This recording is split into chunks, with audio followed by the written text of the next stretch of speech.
Hey boys and girls, today we're going to read Clever Tom and the Leprechaun. Where do we see an L blend in the title?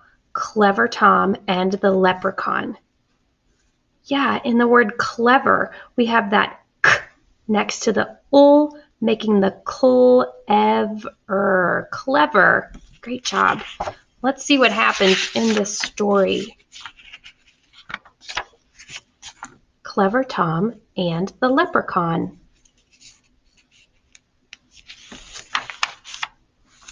One fine day, on Lady Day in the harvest, Tom Fitzpatrick took a ramble down the lane. Click, clack, he heard through the hedge, so Tom tiptoed closer to take a look. I heard some other Elblins on this page. Where did you see them? Yeah, click, clack. Good job. Let's keep going. He heard a ramble. What's a ramble? The clacking sound stopped when Tom peeped through the bushes, and in the shadow, what did he see? Why, a big gallon pitcher and a teeny tiny man with a brown leather apron and a three-cornered hat. There's the pitcher, and here is the teeny tiny man. What does it mean when he peeped through the bushes? Yeah, he took a little look, didn't he? Up the small man climbed on his wee wooden stool and dipped his little piggin into the crock. Then he settled down with his full mug beside him to hammer on the heel of a fairy-sized shoe. By the powers, thought Tom, it's a leprechaun. If I catch him and scare him, he'll give me his gold. Since I'm a clever fellow, that should be simple. Before the sun sets, I'll have my fortune made. There was a word on this page that I did not know. Up here it says, up the small man climbed on his wee wooden stool and dipped his little piggin into the crock. I've never heard that word piggin before. But when I look at the picture, I can see that he's dipping in a cup into the pitcher. So a piggin must be some sort of a cup that he's using. Let's keep going. Tom stared at the leprechaun and tried not to blink. Oh, there's another L blend, bull ink. He knew that if he looked away, the old man would escape. Then he crept up quite near and tipped his hat politely, saying, "Good day to you, neighbor. Blessings on your work." "Thank you kindly," said the small one. But he never looked up. He just kept on tapping at the heel piece of the brogue.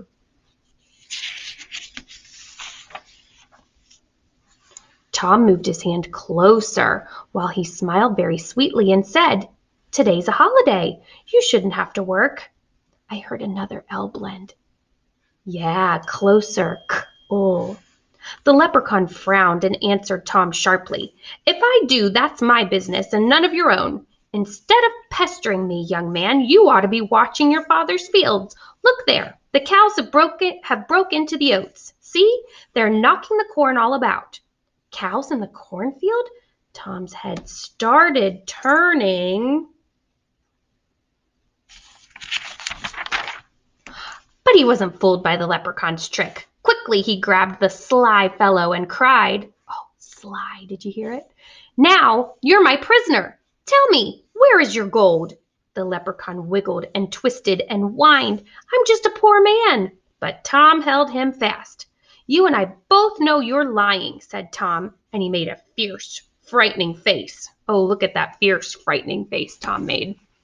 Finally, the leprechaun quit squirming and said, "Tom Fitzpatrick, you're too clever for me. I see you are after my buried treasure, so I'll have to show you where it is hid." With his eye on the bitty man locked in his fist, Tom followed the leprechaun where the leprechaun led him. He traipsed over a hill and under some hedges and through a ditch and across the peat bog. At last, when Tom feared he'd been hoodwinked. Hoodwinked, what's that mean? Maybe he feared he'd been tricked. Let's see. He found himself in a great field of weeds. "Dig there," said the leprechaun, pointing to a bush. "Deep under that bullion is where I put my gold." Oh, the bullion must be these flowers. "Thunderation," said Tom. "I need to fetch my spade, but when I return I'll be lost. There are 40 acres of bouillons here, and each plant looks just like the other."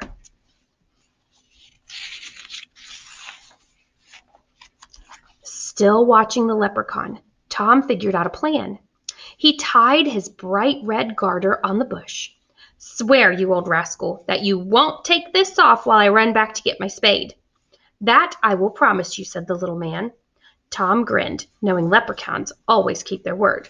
"Now, since I have shown you where my treasure is, I don't suppose you'll need me any more." "No," said Tom, "my fortune's made. You may go, and good luck go with you." "Then goodbye, Tom Fitzpatrick," said the leprechaun. "May you do much good with what you find."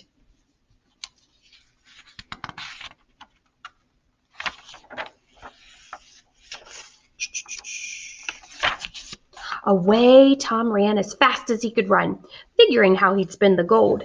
Then he came back with his shovel in his hand, back to the field of bouillons. Remember, those bouillons are those pretty yellow flowers. But when he got there, lo and behold, a garter, just like his own, was tied to each and every bush as far as he could see. Oh no, what's the problem now? Yeah, he's never going to find that golden treasure, is he?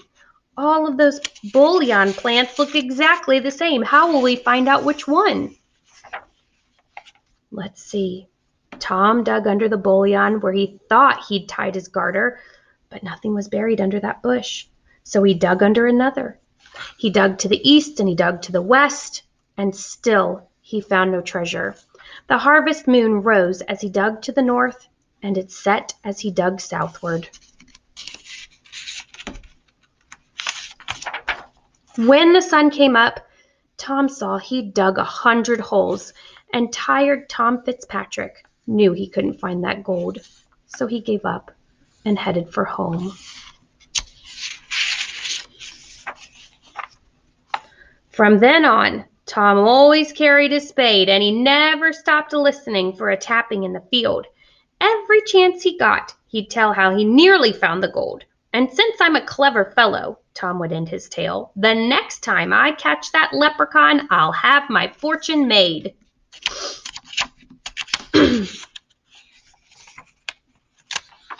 And that is the end. What a cute story. Boys and girls, what do you think this story was mostly about? What do you think this story was all about? Who was clever? Was it Tom? Or was it the leprechaun? Turn and talk to your friends. See what they think. Have a great day, guys.